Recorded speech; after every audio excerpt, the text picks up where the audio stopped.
It's difficult to single out one line from the Korda range that I love the most, but I've got to say for the last 5 years I've been using the Contour. We tested it for 3 years before its release and I put it through so many different situations and it never let me down. People wonder, why do you just bring it out in 12 pound? Well, when we tested it for so long, and that was the best line, it was great for casting, and most fluorocarbons aren't great for casting. They're not very supple, but this one, it sinks like a brick, it's very abrasion resistant and nearly invisible. And when you're fishing pressured lakes in the UK and those carp are sort of coming under your rod tips, the last thing you want to do is spook them out of your swim. And with a fluorocarbon, you know it's all draping down, sunk into the lake bed, and you're not spooking any carp in the area. And you also know when you hook into that carp of your dreams, it's not going to let you down. Even at 12-pound breaking strain, I've put it through loads of different situations where fish have taken me in reed beds, through lily pads, and I've just pulled them straight back out, and there hasn't even been a chink in the Contour's armour.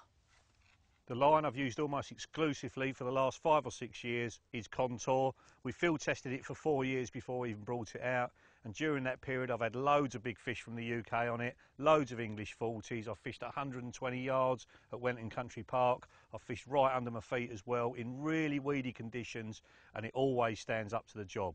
I've caught fish over 70 pounds on it in France and fish from various waters over 50 pounds as well, and it just never lets me down. The reason I love it so much is because it sinks like a stone. It's on the bottom virtually straight away from the rod tip all the way out to where you're fishing. I always fish it super slack so the fish can come in, feed in the area, not come into contact with the lines, and it definitely gets me more bites. And it is super durable. Only comes in 033, which is 12 pound, but that is all you need. I've had epic battles with really big fish going down the back of bars in the UK, pulling them back up through weed beds, getting them in every time. And you run your fingers down the line and there's no nicks or anything in it, so it lasts a lot longer than normal mono.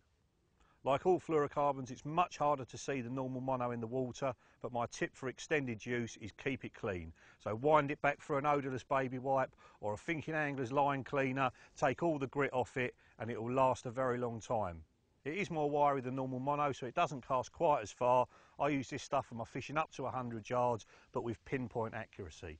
And put it on a big spooled reel, something like a Daiwa Wingcast or a Daiwa Basia. It'll absolutely fly off of those, and it'll cope with probably 90% of normal fishing situations. It does cost more than normal mono, but I think it's worth every penny. £15 brown subline has to be my personal favourite. I use it for all situations up to 120 yards. My top tip would be to change this when I'm fishing in clearer water where the green comes into its own. I'll use this when I'm casting even over 120 metres, and in that situation I would use the £10 like I did at Gigantica last year and still manage to land impressive fish of 47 and 46 pounds. Get on it.